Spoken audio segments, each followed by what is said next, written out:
The second preseason game left us with more questions than answers about the backup quarterback position, but a lot of answers on defense. We're going to talk about that and more right after this. Let's do it.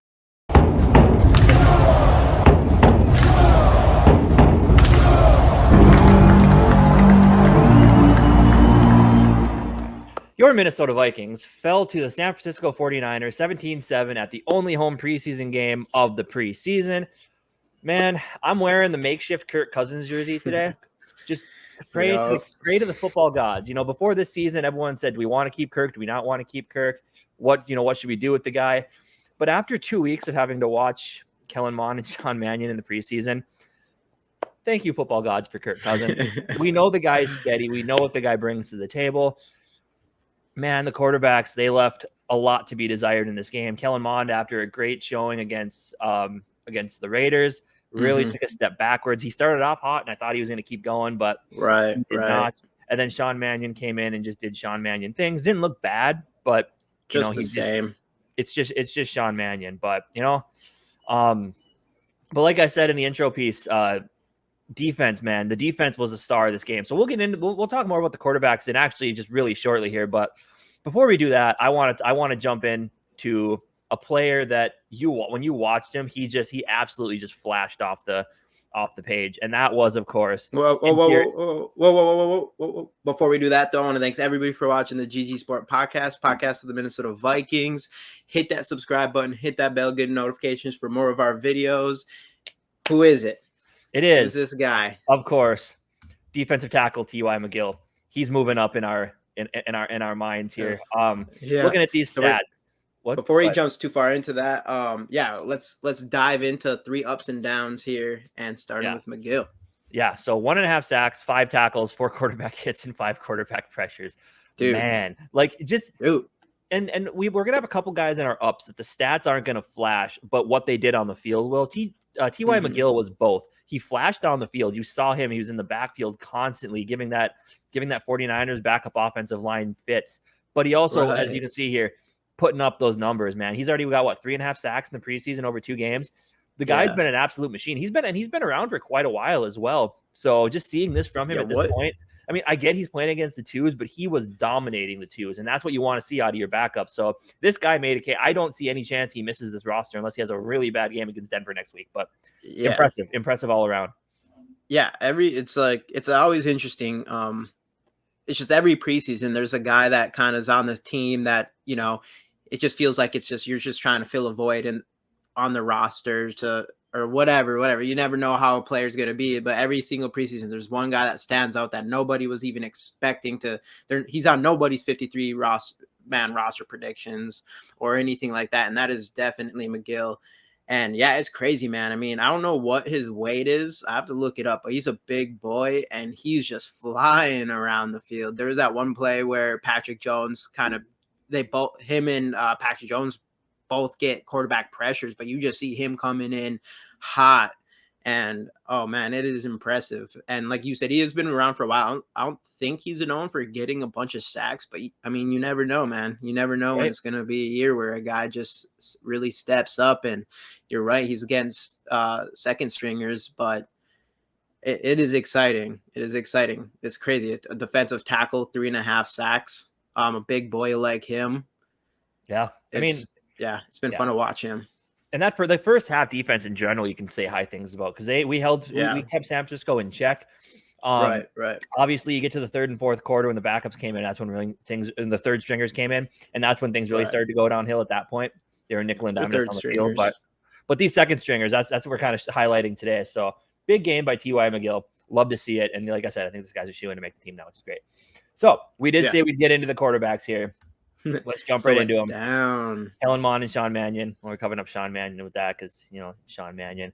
But just looking at these total stats, 20 of 35, 147 yards and 2 interceptions, both the interceptions by Mond.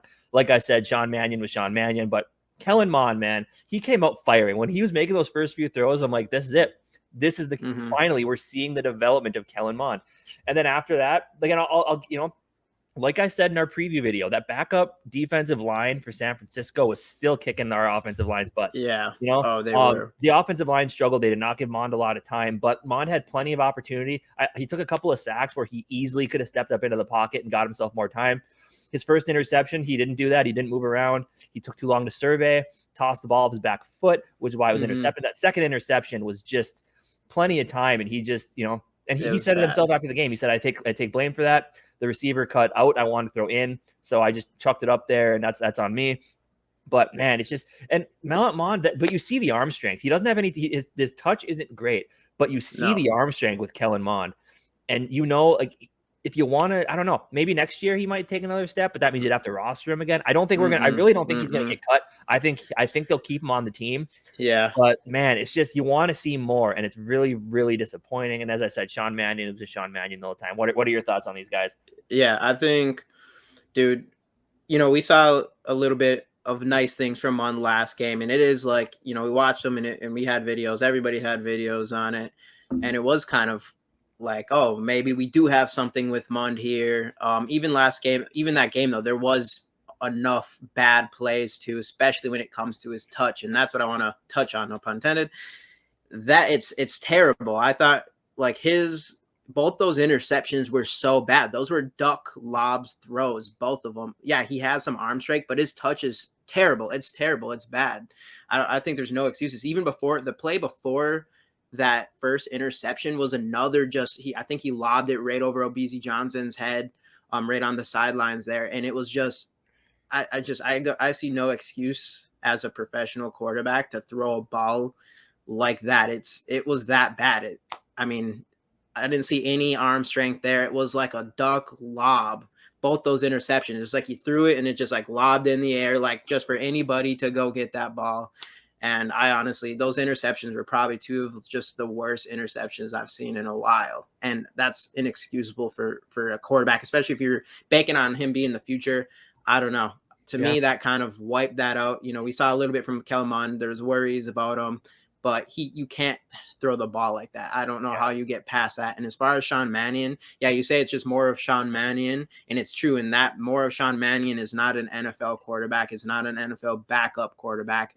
It's a guy that, you know, maybe he could go play in all the other football leagues there are these days, and do well there, something like that. But he is just not there for he's consistently not good enough, and that's just the truth. And there's no question in my mind, we need to go get another quarterback before the season starts. We cannot rely on these guys going into, if Kirk Cousins goes down, we cannot rely on these guys to come in, step up, and win us games, especially with all the talent we have, all the excitement we have going into this season. And if something happens to Kirk with these guys under center, I think, you know, everything kind of goes downhill. Right. I was hoping Kellen Mond would make that step, and we saw, like I said, saw a little bit of promise last week, but it was just not enough. It wasn't enough to be like, oh, he's going to be good. And this game, it showed that inconsistency, that just his lob throws just look so bad and so easy to get picked. If you did that in a regular season game, it was as soon as pressure, the second one, yeah, he didn't even have all that much pressure. The first one, you could see a little bit pressure, but then, yeah, he just threw it. And even when even before that, he threw another ball he purposely tried to throw out of bounds because he was getting pressure on him. And even that one was like barely out of bounds. And it was just a lob. Like he threw it 30 yards in the air for it to just come plop down out of bounds barely. I don't know. It's just not good. I don't like it. So, no, I agree. I do not.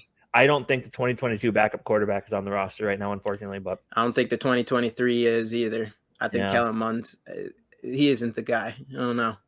Yeah, I'm banking on him. We'll see. Time will tell. But anyway, more positives. Moving on to more positives. Here on the defense, a guy that I loved coming into the draft process, Brian Asamoah, rookie linebacker out of Oklahoma. Now he's on his way up. As you're going to see, the stats don't tell the story. One tackle, and the tackle was a TFL, which is great. But eye test. You watch him, and the next guy on our list, actually, you watch what he did yesterday, and he's flying around the field. On that tackle for loss, he burst through the line, stuck the running back. Man, Brian Asamoah is a high-energy guy, which everybody said about him coming into the draft anyway. Not much more I need to say about the kid. The guy, I think he's going to end up being one of my favorite players. I think if I buy another jersey, his might be the one that I get because I think he's going to be an absolute stud. Dude. And so far, so good with Brian Asamoah. I love what I saw from him. The guy's a beast. Yeah, some guys just have that eye test. Just you can just watch them on the field and you can just see like the talent oozing out of them. For example, I want to bring this up. Even though he's not on our team, I was a huge fan of George Pickens just because he kind of had that look to him. And look at how he's doing so far. I mean, obviously, time will tell on him as well, but he's one of those guys that's probably the most hyped rookie coming into this season, I would say. Dude, but anyways, Pickett to Pickens is going to be it might be a big deal in the next couple of years. It's going to be a big deal. Someone needs to go get the trademark on Pickett to Pickens right now and sell it to the Steelers, and it probably should be us. Yeah, and then we'll use that money and make better content. But no, Brian Asamoah, dude, he's a beast, man. He has so much speed. He runs sideline to sideline, so much energy. It's like this guy just never slows down. I think pretty close. He had one play where he just blew up a guy on the sidelines, and then shortly after that, he blew up their offensive line right through the middle. And he just has that, man, and he's just has that talent that you look at and you're just like, man, this guy's going to be a good starter for years to come, and that's huge for us. I was impressed with Hicks last year, but now I think we'll have that Hicks, the Hicks, Kendricks, Asamoah combo. Troy Dye still looked pretty good, nothing too flashy. And then Chad Surratt, he was on a player going down last week, and this week he had like 7 tackles or something like that. So he's even looking had an improvement this week. So our linebackers are feeling pretty good from our inside linebackers all the way to the outside linebackers. We'll get to that in a second here, but yeah, that's all I got to say about him. I mean, he's gonna be. There's a chance he's one of the big steals of this draft. So yeah, for sure. Yeah, he was solid. So this is not Amir Smith-Marset, the receiver. This is Amir Smith-Marset, the punt returner. He had 2 returns, average of 11.5 yards. He had the fumble. I was actually watching. I'll give him credit on this one. I was watching Purple for the Win last night, and he said there's a couple punts that he shouldn't have fielded, but he did, and one of them was the one that he fumbled. So just not a good showing. The punt return spot is a big question mark. I know a lot of people, like Marcus Sherrills was, he was average. He had a few touchdowns, sure, but he didn't really do much. We haven't had a solid punt returner since Marcus Sherrills. So we've been worrying about this spot for a long time, and it's still a major cause for concern. I think you said last week, put Ty Chandler back there. I'm in. Let's do it. Dude, we should at least try him, because then we have room. It'll create room for him on the roster. We have to keep him. He just looks good. I don't know if we're going to dive into him more. I'm sure we will, but it wasn't as crazy as last week, but he did score his first touchdown, NFL touchdown in the preseason at least. And that was exciting to see him do that. And he's got that. He's got it. And I don't want another team to have him, even though we are. So even last week, people talking crap about Madison. He had a really nice play for a first down early in the game. We're stacked at running back. It's crazy. Yeah. But yeah, but I would say lock down the number 4 receiver spot, but punt returner ain't it. Yeah, I don't know. We're going to have to figure something out for that too. Yeah, but anyway, as Jimmy mentioned earlier, outside linebacker. Let's get into it. Patrick Jones. Sorry, couldn't find a better picture of the guy. Another one. I think he's 91 now too, isn't he? Or I don't think he's still 92. I don't remember. Maybe. But anyway, the stats again aren't going to jump out to you. Half a sack, 3 tackles, and the quarterback pressure. Him and T.Y. McGill combined for that sack. But just another one. He was in the backfield constantly terrorizing that offensive line. This was the guy, and everyone's talking about Everyone was talking about Janarius Robinson coming into this season. Right. But people forget Patrick Jones was a 3rd round pick last year. I think 3rd or 4th round pick. 3rd round pick. Yeah. So the guy, they saw something in the kid out of Pitt, and he played really, really well yesterday. I was very impressed with him. Obviously, we need some depth behind Daniil and Zadarius, and him and DJ Wanham, they both played pretty well last night. But Patrick Jones was the one that I'm watching. I'm like, wow, like there's something different about this guy this year, and I love to see it. Yeah, it's the energy.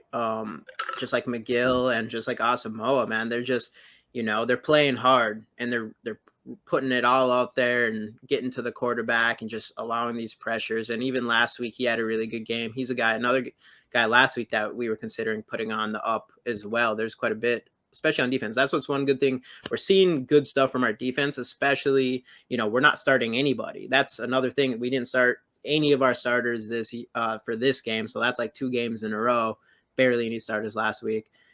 And we are seeing some impressing some growth from a lot of these defensive players and second-year defensive players, but as well, we're seeing some up and down from the rookies, I guess, altogether, but still nothing too bad. So yeah, man. Yeah. Speaking of those rookies, we talked about a couple, but Andrew Booth Jr., ankle injury, nothing serious, it sounds like, so that's good. That's big. That was scary. That's an up right there if you want to talk about ups, because we need cornerbacks. Yeah, it's the number one up, especially Andrew Booth, the hype behind him, that's one that it would be like the Irv Smith thing where he was getting so hyped up during training camp and everything. Yeah. And if we didn't get to see him improve during the regular season because of an injury. Yeah, but all I know, the cornerbacks have been a little bit rough so far. Caleb Evans, by the way, had a huge game yesterday as well. Oh yeah, he could be on the ups too. He could be. Yeah, he could definitely be on these ups. Yeah, but he his played tackling. Really, yeah, and we knew it. He played really well coming in last night, so that's good. But the last guy that's dropping, you're gonna catch my drift here in a second, is Zach Davidson on his way down. 4 targets, 1 catch, 6 yards. He dropped 3 of the passes. Man, it was ugly. 4 targets and 3 drop passes. Yeah, I mean, I know he'd been doing decent in the training camp. His first game was okay, but man, this game, I think he put himself safely in the cut area of this team. God, it's frustrating with tight ends. Okay, Herb's going to be there. Johnny Munt's going to be there.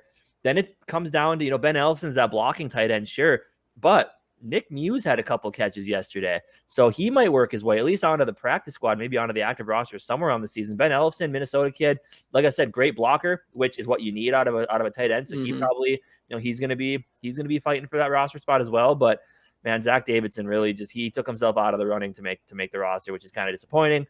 But he had one, it would have probably been a 50-60 yard gain, maybe even a touchdown, but turned his head and looked forward before he caught the ball, and yeah, it's frustrating.